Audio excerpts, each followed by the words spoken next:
വീണ്ടും ചൂടുപിടിച്ച് കരുവന്നൂർ ബാങ്ക് വിവാദം. CPM നേതാക്കൾക്കെതിരെ തെളിവുണ്ടെന്ന് PLMA കോടതിയുടെ നിരീക്ഷണം.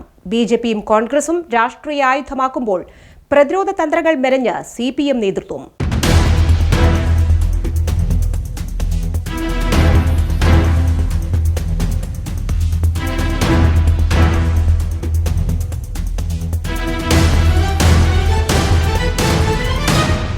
ഏറെ വിവാദമായ കരുവന്നൂർ ബാങ്ക് കള്ളപ്പണ കേസിൽ CPM നേതൃത്വത്തിന് കനത്ത തിരിച്ചടി.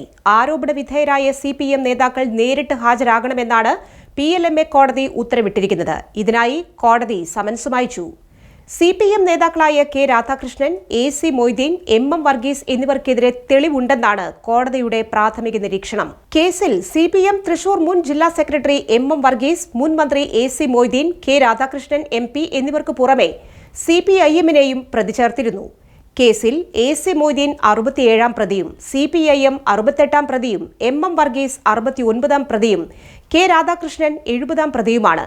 പ്രതികൾ തട്ടിപ്പിലൂടെ 180 കോടി രൂപ സമ്പാദിച്ചെന്ന് ED കുറ്റപത്രത്തിൽ പറയുന്നുണ്ട്.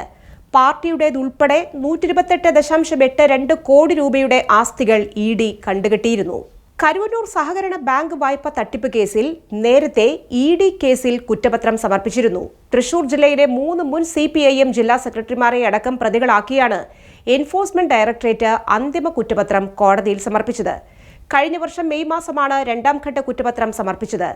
ആദ്യത്തെ കുറ്റപത്രത്തിൽ 55 പ്രതികളും രണ്ടാമത്തെ കുറ്റപത്രത്തിൽ 28 പ്രതികളുമാണ് ഉണ്ടായിരുന്നത്. ഇതോടെ പ്രതികളുടെ എണ്ണം 83ആയി ഉയർന്നു. 2011-12 മുതൽ തട്ടിപ്പ് നടന്നെന്ന കരുവന്നൂർ ബാങ്ക് സെക്രട്ടറിയുടെ പരാതിയിൽ 2021 ജൂലൈ 21-നാണ് ഇരിങ്ങാലക്കുട പോലീസ് കേസെടുത്തത്. CPIM മുൻ പ്രവർത്തകനും ബാങ്ക് ജീവനക്കാരനുമായിരുന്ന MV സുരേഷാണ് പരാതി നൽകിയത്. പാർട്ടി നേതൃത്വത്തിന് നൽകിയ പരാതിയിൽ നടപടി ഉണ്ടാകാത്തതിനെ തുടർന്നായിരുന്നു പരാതി. പരാതിക്ക് പിന്നാലെ പതിറ്റാണ്ടുകളായി CPIM നിയന്ത്രണത്തിലുണ്ടായിരുന്ന ബാങ്ക് ഭരണസമിതിയെ പിരിച്ചുവിട്ടിരുന്നു.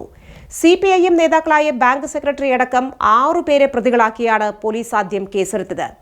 ആദ്യ അന്വേഷണത്തിൽ 219 കോടിയുടെ ക്രമക്കേട് ഉണ്ടായെന്ന് കണ്ടെത്തിയിരുന്നു.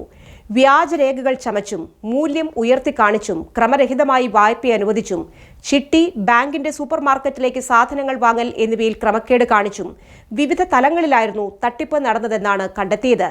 യഥാർത്ഥ ഉടമസ്ഥരുടെ അറിവോ സമ്മതമോ ഇല്ലാതെ അവരുടെ ഭൂമി ഈടുവച്ച് വ്യാജ വായ്പകൾ അനുവദിച്ചു.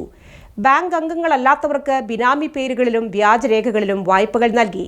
ഒരേ ഈടിൽ തന്നെ പലതവണ വായ്പകൾ അനുവദിക്കുകയും ചെയ്തു. തുടങ്ങിയ ക്രമക്കേടുകൾ അന്വേഷണത്തിൽ കണ്ടെത്തിയിരുന്നു. ക്രമക്കേട് വൻ തുകയായതോടെ പോലീസ് ക്രൈംബ്രാഞ്ച് സ്പെഷ്യൽ ടീമിനെ അന്വേഷണത്തിന് നിയോഗിക്കുകയായിരുന്നു.